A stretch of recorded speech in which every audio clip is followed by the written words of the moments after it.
अरे बहू, कितना धीरे धीरे हाथ चलाती हो तुम।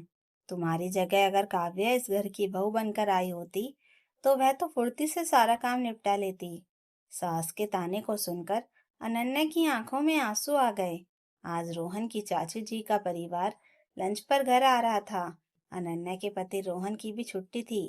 वह बाजार से मिठाइयाँ लाने के लिए गया हुआ था। अनन्या जल्दी जल्दी हाथ चला रही थी, लेकिन सास के ताने रुकने का नाम नहीं ले रहे थे। उसकी सास कामिनी जी अनन्या को पसंद नहीं करती थी, क्योंकि रोहन ने अपने साथ पढ़ने वाली अनन्या से शादी करने की जिद पकड़ ली थी। रोहन उनका इकलौता बेटा था, तो मन मसोस कर उन्होंने विवाह के लिए सहमति तो दे दी, लेकिन बाद में वह हमेशा अनन्या को परेशान करने के बहाने ढूंढती रहती थी। थोड़ी देर में खाना बनकर तैयार हो चुका था और मेहमान भी घर पर आ चुके थे। सभी लोग हॉल में सोफे पर बैठकर हंसी मजाक करते हुए बातें कर रहे थे। अनन्या ने सारा खाना डाइनिंग टेबल पर लगा दिया और सबको बुलाने लगी। उसने सब्जी परोस दी थी और वह गर्मा गर्म रोटियां सेकने के लिए रसोई में चली गई। उसका पति, चाची जी, उनके बेटा बहू और चाची जी का 10 वर्षीय पोता रिसु डाइनिंग टेबल पर बैठ चुके थे। तभी कामिनी जी कड़क आवाज में बोली, बहू, जरा यहाँ तो आना। यह मेरी सब्जी में जितना कितना नमक डाल दिया है तुमने? तब तक मीना जी ने नमक चखते हुए कहा, कामिनी, नमक तो ठीक ही है, ऐसे क्यों बोल रही हो तुम? तब वह कहने लगी, बहू ने जानबूझकर मुझे नीचा दिखाने के लिए सबकी सब्जी अच्छी रहने दी और मेरी सब्जी में मुट्ठी भर नमक डाल दिया है, ताकि सबको लगे कि मैं जानबूझकर बहू को परेशान करने के लिए नाटक कर रही हूँ। तुम लोग खुद मेरी सब्जी चख कर देखो कि इसने मेरी सब्जी में कितना नमक डाला है। इतना कहकर उन्होंने एक एक चम्मच सब्जी सबकी प्लेट में डाल दी। सबने नमक चखा तो तुरंत ही सब्जी को मुंह से बाहर निकाल दिया, क्योंकि सब्जी में वाकई नमक बहुत ज्यादा था। अब तो सब लोग हैरानी से अनन्या की ओर देखने लगे। अनन्या को समझ नहीं आ रहा था कि आखिर यह सब हुआ कैसे, क्योंकि उसने तो सब्जी में जरा भी नमक नहीं डाला था। उसकी आंखों में आंसू आने लगे और वह भले गले गले से बोली, आप लोग मेरा विश्वास करिए, मैंने ऐसा कुछ नहीं किया है। तब कामिनी जी गुस्से में भड़कते हुए बोली, तो तूने नहीं किया है तो क्या मैंने किया है? हाँ हाँ, अब यह इल्जाम लगाना ही बाकी रह गया है, तो वह भी लगा दो कि मैंने जानबूझकर अपनी सब्जी में नमक डाल दिया है। और तुम्हें सुना रही हूँ, मेरी तो किस्मत ही फूटी थी जो तू इस घर की बहू बनकर आ गई। मैं तो शुरुआत से ही चाहती थी कि काव्या को अपने घर की बहू बनाकर ले आऊं, लेकिन मेरे बेटे ने मेरी बात ही नहीं मानी। फिर वह रोहन की ओर घूरते हुए बोली, देख रहा है तू, घर में क्या तमाशा हो रहा है? ऐसे ही रहूंगी मैं? तुम लोग बुढ़ापे में मुझे ऐसे ही रखोगे?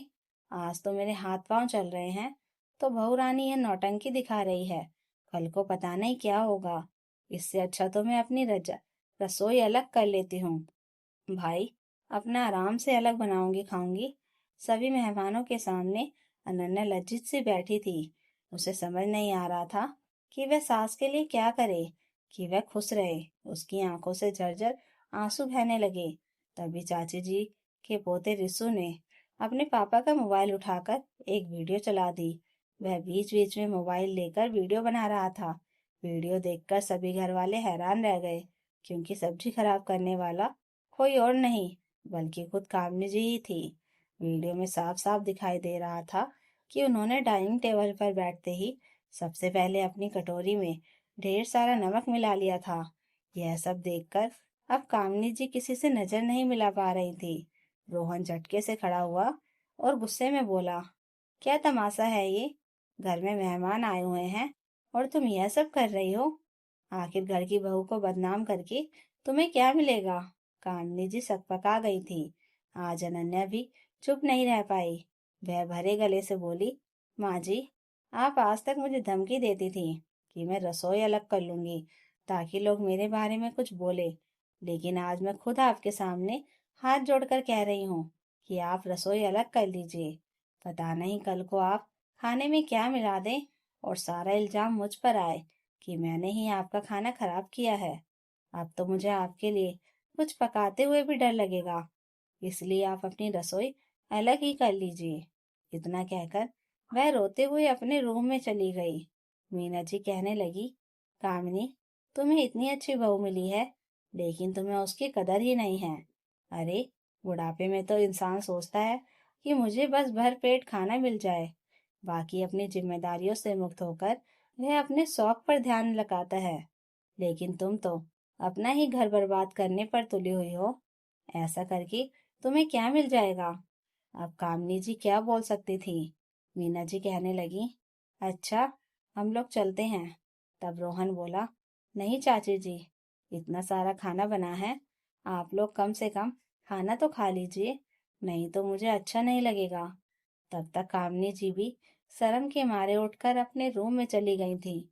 मीना जी कहने लगी, नहीं बेटा, फिर किसी दिन। अब घर वाले ही खाना नहीं खा रहे हैं तो मैं क्या खाना खाऊं? इतना कहकर वह अपने बेटे बहू और रिशु को लेकर घर से बाहर निकल गई। रोहन को बड़ा गुस्सा आ रहा था। वह माँ के कमरे में गया और कहने लगा, माँ, घर में ऐसे नहीं रहा जाता। कल को अगर तुम्हें कुछ प्रॉब्लम हो गई तो तुम्हारी हरकतों की वजह से लोग मेरी पत्नी पर ही उंगली उठाएंगे। अब सारा इल्जाम हम पर ही लगेगा कि गलती हमारी ही है।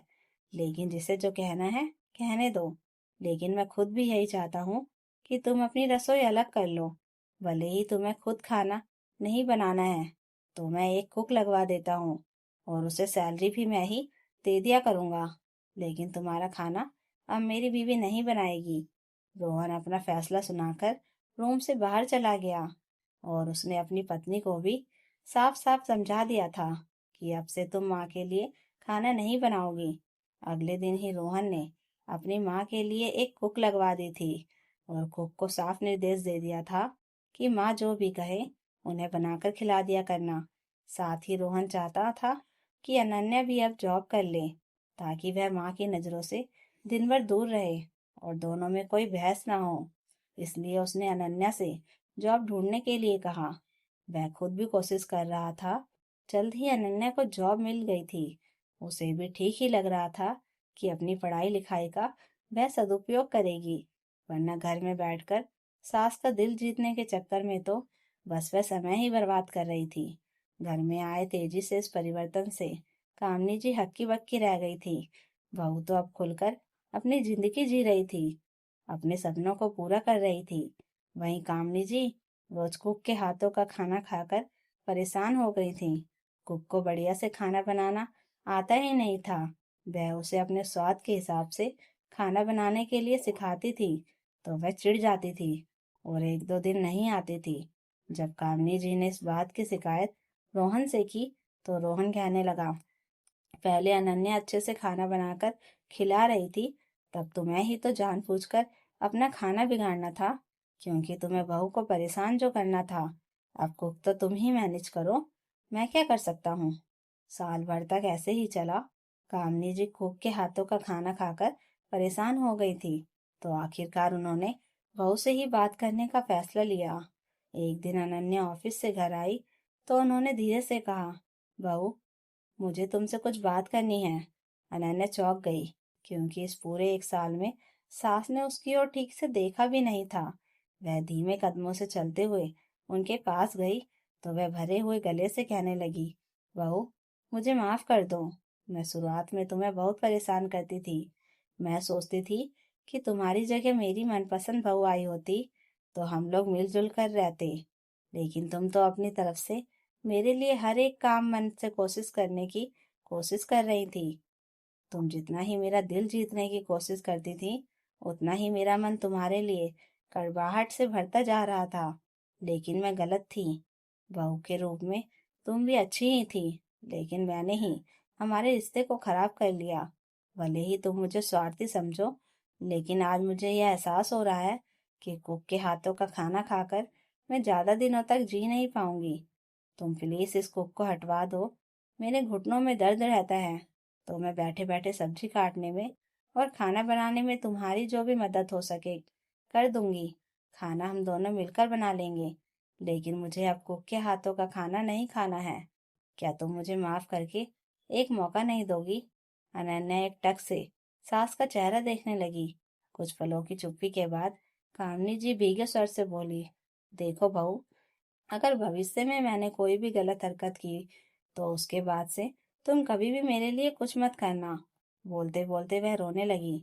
अब वैसे तो अनन्या का मन भी सास के प्रति कड़वाहट से भरा हुआ था, लेकिन आज उन्हें इस तरह रोते हुए देखकर उसका मन भी पिघल उठा और वह सोचने लगी कि यदि गलती करने वाले इंसान को उसकी गलती का एहसास हो जाए तो एक मौका देना तो बनता है।